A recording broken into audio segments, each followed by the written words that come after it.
So Dan Lyons, I'm the president of Team Concepts. We're a high-performance team building and leadership development company. I started it in 1995, and at that point the goal was to spread the Olympic spirit through the business world.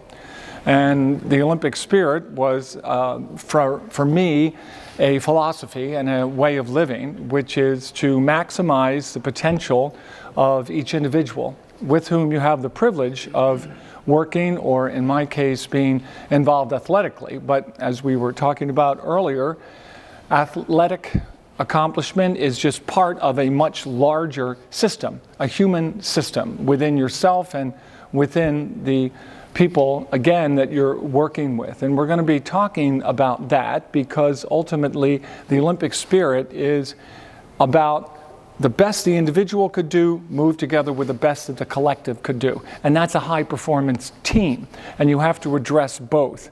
And a lot of people that I've been talking to in this room have issues about both of those things, about the high performance of the organization and the performance of the individual.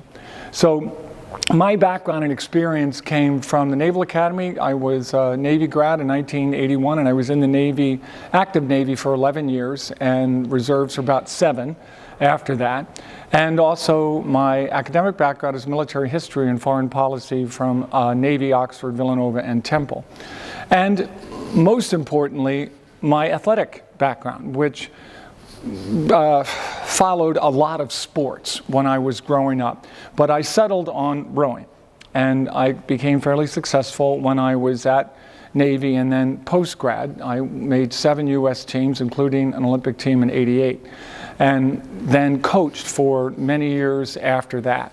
So when I formed this company, it was from all of that integrated background, all of my personal experiences that led me to a particular philosophy of leadership and team building. And that philosophy we call the 8 secrets of inspirational leadership. The key word there is not secrets, because of course they're on the website, so they're not secret. And we couldn't keep them secret despite our best efforts. But in inspirational leadership, which speaks to the heart. And ultimately, the Olympic spirit is a human spirit. It is the spirit that is all about spirit. There are 2 elements to creating a high-performance team. There's 2 elements to your life and the creation of your journey in your life, and they're always the same. There is a left brain, analytical, rational way of looking at things, which we term in general in society our education. But our education does not just take in that rational side. It takes in what we will euphemistically term an irrational side, or the right brain, the emotional element, which is in fact just as ordered and just as rational as the left brain. We just don't understand it as well, and we can't manipulate it or use it as well. But in terms of creating and building a high-performance team, it is the most important element. The left brain analytical side is the process side. The right brain is the energy side. And how you create the energy that makes high performance, that makes champions, can be learned. Some people have it because just like people have parts of their left brain that are naturally formed, and there seems to be an advantage to the way people remember things and the way people execute things on a practical level, there are people also that have the gift of inspiration. They have the gift of looking you in the eye and connecting right away, and right away you would feel that I would go through a wall for that person. That doesn't mean that either side can't be learned, and learned well, and learned incredibly effectively. And it is a journey, and it is an education. So when I formed the company, my feeling was, how do I best allow people, help people to learn these aspects of how to create and lead a high-performance team? I could put them in a classroom, like right now, and I could talk at them. Well, retention of this message that I'm talking about right now is going down as I speak. It started off with complete attention at 100%, and in about 15 minutes it'll be about 50%, if that, and if I was to keep going, you'd be down around 10 or 15%. You just wouldn't remember. You wouldn't retain anything I was saying. Classroom environments are wonderful, but they're also limited. If, however, you could use that classroom environment that speaks mostly to that left brain and pair it with every other way the human body and psyche learns, then you would have impact. And impact is what we're after. We're after the message getting through to every individual in a way that will allow that individual to actually execute that message. And that's what I'm really all about. As a coach, that's what anybody's all about. As a leader, would you agree? Hey, everybody is about the effectiveness of the message. So, if we brought the body into it, if we brought a physical element to it, a visceral element to it, that spoke to every part of our human experience, then it is much more likely that we'll get retention and we'll get impact. So that's what we did. We brought together a metaphorical element, meaning we use things like rowing and dragon boating and sailing and golf and running and anything we could think of, games that we made up, and we surrounded it with a pretty powerful academic element, and we added as a core that inspirational gatherer that we'll talk about here. And that's what we've been doing for the last 30 years. And it has proven to be very effective. We put about 55,000 people through our programs during this time. And we have spoken to people who can make a difference. And that's why you're here. And that's why I'm here. I wouldn't be here if I didn't think I was talking to people who could actually move out into the world and help other people to move forward in their own human journey, individually, towards a collective human journey, a collective outcome. And you might say, what is that collective outcome? What is that journey? And everybody has, I think, a different sense of that. For me, it's a movement towards your best self, towards your individual best self, and towards our collective best self. So then, the question might be, what is our best self? That comes down to what you believe in your heart is your core value, what it is literally you value. And I would posit that all of us feel basically, at our foundation, the same about what is important. We know what is right. We know what is wrong. We know what is a journey towards those things. We know what is a movement away. So if we have as our guiding light, our North Star, the movement towards our best self, what is right, and that journey towards the best that can be possibly accomplished in our lives, then we move towards a collective best self. And that is why I'm doing what I'm doing, ultimately. Because my feeling is that we need to do that. We need to do that at every level. We need to develop character in ourselves as individuals so that we can have a collective character that is worthy of who we are as human beings. And that has driven me to this point. And the best way we do it is the way that we've come up with at this point. If there's a better way, I'm always open. Now, most of you are probably here to talk a little bit about leadership and about creating a high-performance team.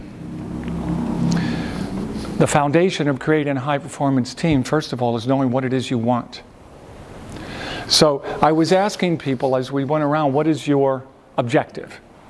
What do you want to get out of this? And the first thing that I ask, or require, in fact, of anybody that I have the honor to work with, is what it is they want. What is your objective? Why are you here? In fact, if you don't know why you're here, if you don't know why you're getting up and going into work or moving to your assigned task or something that speaks to your passion, to your heart, if you have no idea why you're doing that, then you will not get it. It's fairly straightforward. I was a coach, as I said, for many years. And I'll give you a very quick story. My first varsity crew that I took over was in 1989 at Drexel University in Philadelphia. Anybody familiar with Drexel here? Either, thank you, yes. Daughter goes. There's still time if you haven't gotten familiar with it yet. Just kidding. Doesn't matter. This is not a recruiting pitch. And at that time, Drexel was pretty bad, frankly. Their varsity heavyweight men's crew had lost to Temple University the year before in the national championships by over a minute. About 1 minute and 15 seconds. Now the races are only about 5 minutes and 40 to 6 minutes and 20 seconds. So as you can imagine, losing by almost 1 minute and 20 seconds in 6 minutes is exceptionally difficult. You have to really want to lose. So my feeling prior to taking over the job was, after reading those statistics, I must be inheriting certainly a non-athletic group, maybe hobbits. I had no idea. Anybody Lord of the Rings fans in here? Yeah, that's exactly what I was assuming. So I showed up. In fact, they were not hobbits. They were athletes, 6 foot to 6'6", young men. They looked fit. And I was a little confused. So I brought them together and we had our initial talk, introduced myself, and I said, okay, men, what do you want to get out of this year? This is September. What do you want to do? And I went around the room. They were a little bit flummoxed because I don't think anybody had ever asked them that question before. And so they said, well, we want to get better. I said, okay, I think we can do that. I want to get more fit. All right, looks like we might be able to do that. I want to row well. Okay, that'll happen. I want to impress my girlfriend. Okay, can't guarantee that, but we'll see what we can do, and so forth. And we went all around the room. And I said, all right, how about if we win the national championship? And that threw him for a loop. And the captain came up and said, Coach, we haven't won a race in 3 years, much less won the national championship. I said, okay, well, how about if you consider that as an objective? Why don't you guys go away and think about it, and then come on back tomorrow and tell me what you think. So they came back and I asked again, what do you think about trying to win the national championship? And they went around, they said, okay. I said, great. You want to win? This is what we're going to need to do to win. What is your ergometer score for 2,000 meters this past year? And they said, well, I went from 7 minutes and 30 seconds all the way up to 10 minutes. Now, I happen to know that Temple's 2,000 meter ergometer score was around 6:15, which explained a lot of what had happened the previous year. I said, fine, bring an ergometer out here. So they brought an erg out. And I jumped on the erg. I hadn't trained in a year. Now, this was my post-Olympic year, but I really hadn't done anything. And I set it for 2,000 meters, and I rode. And about 500 meters into it, I regretted my choice. And things were starting to happen down here. But I finished the piece, and I rolled off with a 6:10. And I crawled away, and I threw up. And then I just lay there for a minute, and they came around, and I said, now, get the ergs. And it's your turn. So they got on the ergs, and their scores dropped without, by the way, another second of physical training. Nothing was done other than they wheeled the ergs out and they sat on, and their scores went down to between 6:30 and 7:45. Just like that. What had happened there? They had a goal. They had a goal. Okay, what had I done? Showed him it was possible. Showed what was possible, though? Giving their best effort. Yeah, for what? Their best effort for what? What had we done right off the bat? Reset the expectations. Yeah. Biggest thing we did was reset their expectations. And here's the most important thing about creating and leading a high-performance team. You have to believe, first of all, in the possible. You have to believe it. Because if you don't believe it, sure as hell they're not going to believe it. So, what do you believe? You believe in their potential. You believe in what they can do. In their potential not to just be normal, whatever normal is, their potential to be great. And you have to believe in that. Without reservation. There's no but, yes, here are the liabilities we face. Here are the challenges we face. I don't give a rat's ass for that. I don't care what we can't do. I only care what? What do I care about? What we can do.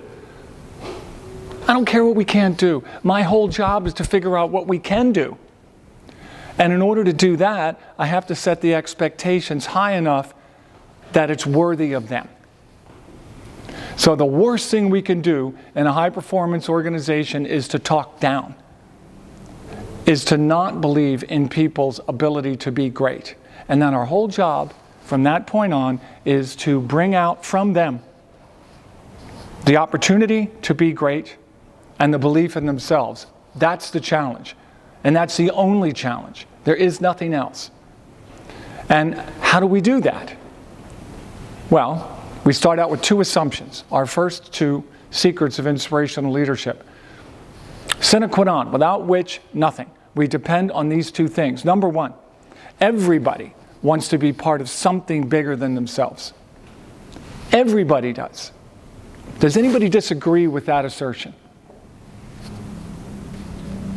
This is your chance. No.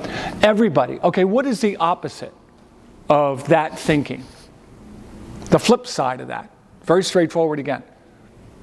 What's the opposite? You can do it yourself. Yeah, you can do it yourself. People don't want to be part. They either do or they don't. So if you think they don't want to be part of something, what do you think about that employee, that team member, that family member? What do you think about them as a leader? If you think they don't want to be part of the team. Selfish. Yeah, all sorts of negative assertions pounding towards that individual. Loser, not a team player, doesn't want to be part of it, can't be trusted, blah, blah, blah. That's up here. That's in your head. So if you think that will become reality. That will be it. But if on the other hand you think they do want to be part of something bigger, it just may not be my something bigger. But they want to be part of something bigger. That changes your whole attitude as to that. Okay, now, your job is to create that something bigger. And how do you do that? That's secret two. Everybody wants to feel valued. Anybody disagree with that? Okay, in 30 years, never had anybody disagree with that. Everybody wants to feel valued. Why? Why have I not had anybody disagree with that? Think about that. What was the first thing that you thought of when I threw that out? Did you think about somebody else? No? You thought about yourself. Because you want to feel valued. I want to feel valued. Everybody wants to feel valued. In a leadership position or creating a high-performance team, it's not you're thinking about. It's them. So you want to bring people together, you have to understand fundamentally that everybody wants to feel special, wants to feel valued as an individual, as an individual. The challenge is understanding that you can do that while integrating all of that need to feel valued as an individual, to feel special, into the collective objective and the collective whole. But those two fundamental secrets of inspirational leadership are fundamental because if you don't have them, the rest of it is just process. And the rest of it starts with setting an objective.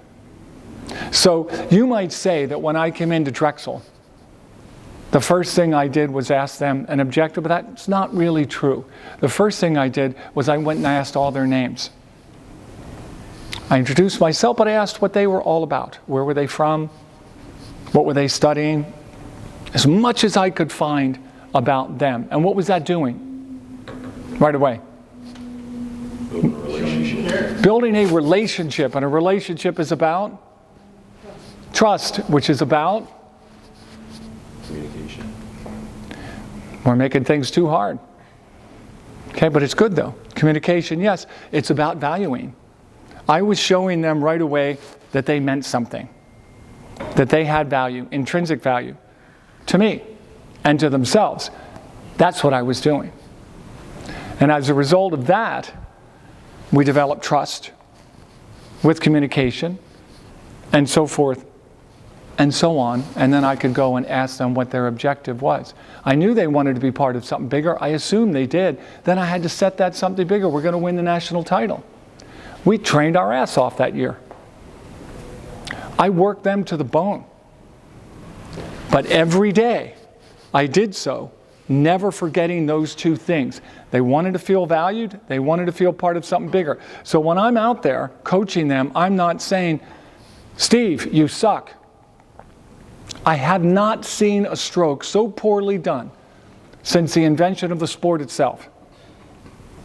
Which actually I did see a couple of that. But I didn't tell them that. What I said was, Steve, I really love what you're doing at the front end of that stroke. Tremendous power. Now, if we could just finish with a little bit more togetherness with the sixth man, you're going to be a champion. Was I critiquing? Yeah. Yes. There wasn't one thing that I ever said as a coach that was not a critique. But at the same time, I said it in a way that allowed them to feel special, valued, and that they could do it. Therefore, I didn't shut them off. Because if I had said, terrible finish, awful, look at what six is doing, I would have shut them down right away, and they would have been angry and resentful and 100 other negative emotions that have come in. We didn't do that.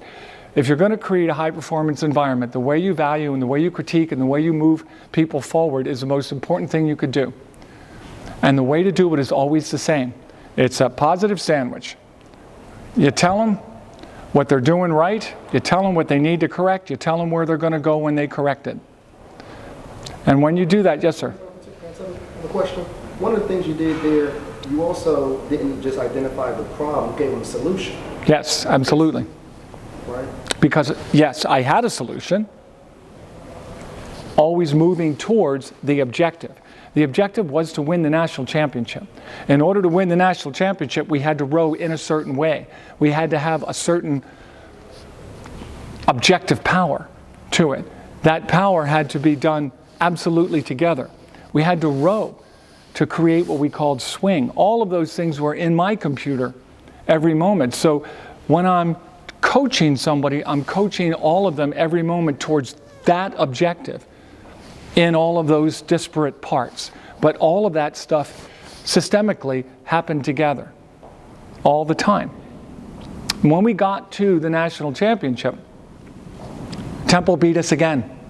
They did. This is the same year? At the end of the year. Wow. Yeah. We got there. They beat us, but we led them for 1,500 meters of the 2,000-meter course in the final. And they came through us in that last bit and beat us by a foot. And the guys came up afterwards, and they were in tears. And they said, we're sorry. You know, we lost. And inside, I was crowing. I was so proud of them, what they had done. And I was so proud of the different people that they had become in that 9 months. When you saw those people on that first day, the difference between September 1st and May 15th was monumental. It wasn't just in their physical character, it wasn't the way they carried themselves, it was who they had become as men. They believed now in themselves and what they could do. Now, not coincidentally, they have all gone on to be exceptionally successful people in life, both personally and professionally. And the core of that is always character. It's always the belief in what is right and what is wrong, how to treat others, how to treat yourself. Taking care of yourself is taking care of your ability to be great, and being great is all about adhering to a movement towards your best self. And that is what makes champions. Your job and role as leaders of a family, I believe, as a company, a group, a social group, doesn't matter. It's all the same.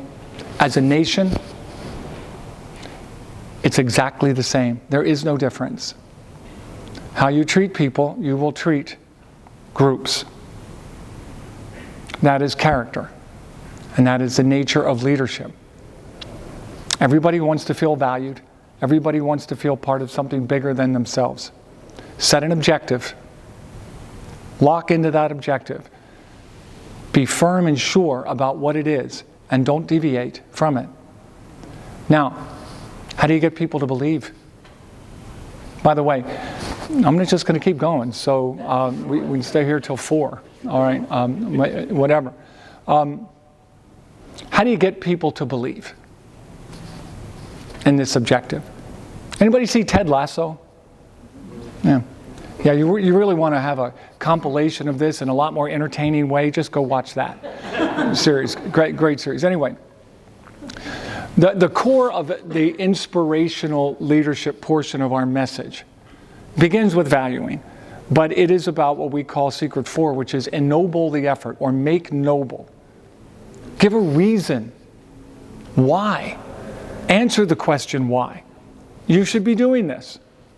I'm a military historian. So what do you think my first question is as a military historian when I'm dealing with people in the Army, Navy, Air Force, Marines, all around the world throughout the last 150,000 years? First question. What would the first question you would have of an individual in the military, on the front line? You love your country.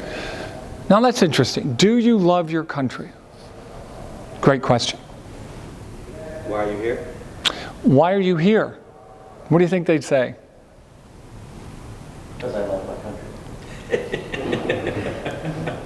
Okay, good. We're going to come back to that. What else? World War I.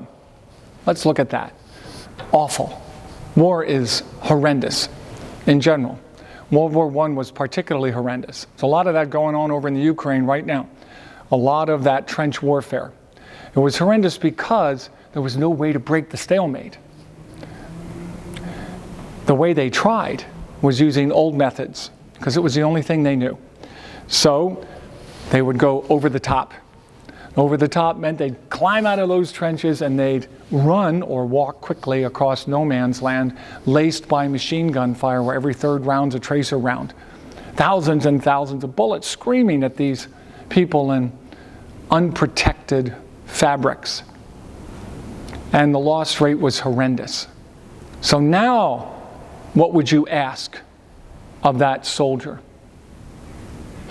right before he goes over the top? What would your question be? Have you made out your will?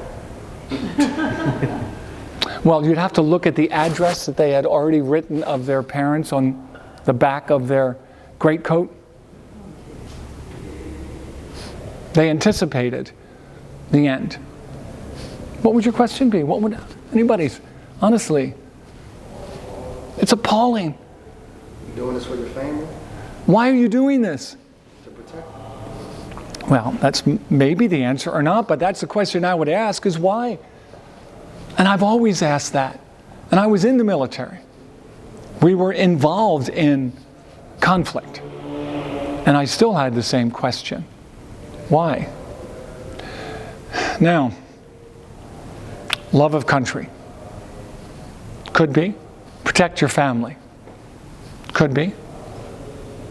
Ultimately, what kept those people doing that appalling thing was not necessarily love of country or to protect your family, unless your family was whom?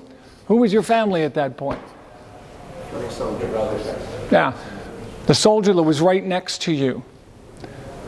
So the reason you went over the top was because of your social bonds, the bonds that you did not want to break or to have compromise in any way, and you would risk your life for that. It's crazy, but incredibly powerful. As a leader, we have to answer the question why people do things, and we have to make it so appealing that they would, if brought to it, make that kind of sacrifice. So, we have to become a storyteller, a marketer, a salesperson. We are basically selling a vision. We're selling the answer to the question why. And we're always doing that. And the greatest leaders, political leaders, social leaders, business leaders, are great salesmen and marketing people who can put out in front of them a vision that people can see so clearly that it is as if it has already happened. Done. And then it's a question of just articulating the process of getting there. Ennoble the effort means to make noble. Literally, to give meaning that has power. Now, to me, that vision is all about the journey to your best self. To your best self. You can articulate anything powerfully. You can. You can make it appealing. It can speak to base instincts. It can speak to the bottom level of Maslow's hierarchy of needs. It can do anything you want. A vision that has worth and power, however, speaks to our best self. It speaks to the top of the pyramid. Self-actualization. Yes. That's what it speaks to. The best vision. But in order to do that, you have to become someone who is completely committed to that yourself. And then you have to be able to articulate that to your people on a daily basis. On a daily basis. Not with a directive from the top that moves down through middle management. Spends time on somebody's desk. Maybe is passed around at lunchtime. And that's it. And you never see it again. I was in the Navy, like I said. My first ship, I learned a valuable lesson. As many lessons I learned. This was the first of them. I was at ensign, and an ensign is pretty much the lowest of the officer corps at that point. But I had a division. I had about 30 people in the deck division. And so I had been told that my job was to tell my people who were going to show up at 7:35 every morning on the deck of that ship what was going on in the world, and then what was going on in the theater, and then what was going on the ship for that day. But what I was really there to do was to remind them that they were in the Navy. What I was really there to do was to remind them of why they were in the Navy. Because these guys were getting paid nothing. Literally, $400 a month or something like that in 1983. And we were at sea, and we were going to be at sea for 6 months, away from their families and their homes, in an environment where we're rocking on the ocean all the time, which we could get shot at, and we were at that point. And I had to remind them of why, and that's what I did. Every morning at 7:30, they stood in front of me. Now, you would think they would remember they were in the Navy. They were all in the same uniforms, dungarees and blue shirts. We were on a big ship with guns. You'd figure they'd remind that. But they didn't, because of all of these other things that weighed on them. But I did. I reminded them. This is why we're here. This is what your country expects of you. This is what we expect of each other. Because it was never a question, by the way, of what I expected. It was a question of what we expected. Every morning, every day. As a coach, that's what I did. Every morning, every day. We didn't say we're going to win the national championship the first time. We said we're going to win the national championship every single day, 10 times a day. Every time we're out on the water, scenarios that replicated that situation every day. You want a high-performance team? You want a high-performance outcome? You have to be a high-performance leader. And in order to do that, it takes effort, it takes passion, energy, and commitment. And you're going to get tired. You're going to get exhausted.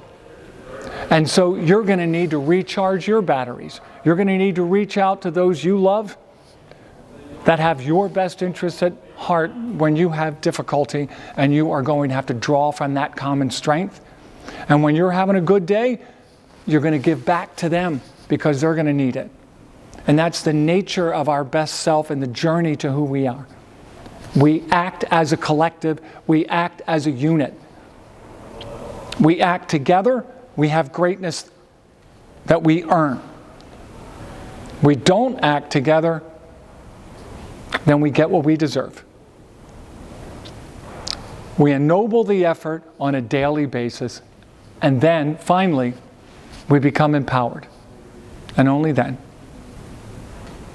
You can't wish empowerment on anybody. They have to earn it, but they earn it through the combined efforts of everyone working towards that goal. And only when that happens does Secret 6 kick in, which is people take personal responsibility for the outcome. Prior to that, somebody else's fault. I didn't do it. It's not my vision. I don't own it. I just work here. If you got people who are just working here, then you got a team. You just don't have a high-performance team. There's two other secrets, which will take about 30 seconds. Secret 7, we got to celebrate this stuff. We can't just continually expect people to operate, and this is important, at a high level without a break. In fact, we can't expect people to operate at a high level for an extended period of time, period. High-performance teams are transitory. They do not last long. Zzz, bump, and they fall off a cliff. That's it. All right? Okay, we're done. And we rearm, we retrain, we reinforce, and we get back in the fight. But we have to give people the opportunity to rest. And we also have to give them the opportunity to celebrate what they've just done. We have to give value to what it is they've just accomplished. Celebrate the journey. Now, the last thing that ties all of this together. Was I negative here today? No? No. Anybody feel demeaned? Devalued? Any stuff like that? No. The last thing that ties all is positive engaged energy. You are either positive, okay, this is a big deal. All right, think about this. You're either positive or you're what? Negative. Or you're negative. Is there a neutral energy that Einstein did not know about? You're positive or you are negative. So 100% of the time you are one or the other. You are building a team, or you are breaking a team, or you're destroying it. There is no in between. So if you're having a bad day, everybody has bad days. Go away. Go away. Rest, reset. Call that person from whom you need energy and get it. But what you don't want to do is go in and infect everybody around you with that negative energy, because that has downstream effects, and they're pretty much immediate. Nothing you do is in a vacuum. Everything has an effect. So, high-performance teams are all about those things. I talked to you a lot longer probably than either one of us anticipated there. But I can get going. And I didn't even tell you any real good stories. It takes a while to make greatness, but not as long as you might think. The most important thing that you need to do is believe in your people that it's possible. I didn't look when I went and took over Drexel and Stanford and Navy and Georgetown, and I couldn't hold a job apparently. All of those places where I went and coached those teams, and all of those companies I worked with, and all of the teams I had the privilege of working with at Navy, I didn't look at what I didn't have. I didn't care. To close up, I only cared what I did have. And the joy of bringing out of them the best they could be, that's the reward. And that's the only reward worth having. Any questions? Comments? There you go. Yeah. So, my name's Adam. Everybody? All right. So I run a sales automation agency, specializes in like win back and customer nurture. And so the people that work for us are all hybridized. They're all remote for the most part. And so a lot of times our people are more intimate with our customer because they have daily conversations, weekly conversations with the customer, not internal leadership or sometimes their peers even. So we've seen that that's made a lot of people feel like maybe they're on an island and they don't always feel like they're part of like, you know, all these great slides you have behind you. Like they're actually, they see the purpose. You know, what do you suggest in one of those remote environments where you're trying to bring purpose and help them understand that they're part of something that's getting bigger, but still that they need to be intimate with a client and still need to be focused on that? Okay, based on what I just said, what do you guys think? Did you hear that? No. Okay. Basically, we're talking about a hybrid environment, a remote environment where you've got some people that are more intimately connected with the customer than with themselves, right? And with the overall purpose of the organization. So how would you address that? Because this is a question that I've gotten already from 2 or 3 people in here. How do we handle hybrid environment? There's been some despair about that. So based on what I just said, what do you think? I think there needs to be outreach to your employees. So there has to be more engagement. And instead of it coming from them, it needs to come from leadership. Okay, so what would that, I would agree with that. Now, what would that engagement look like in terms of the message? It could be an inspirational message that's sent out in the morning to get their day started off right.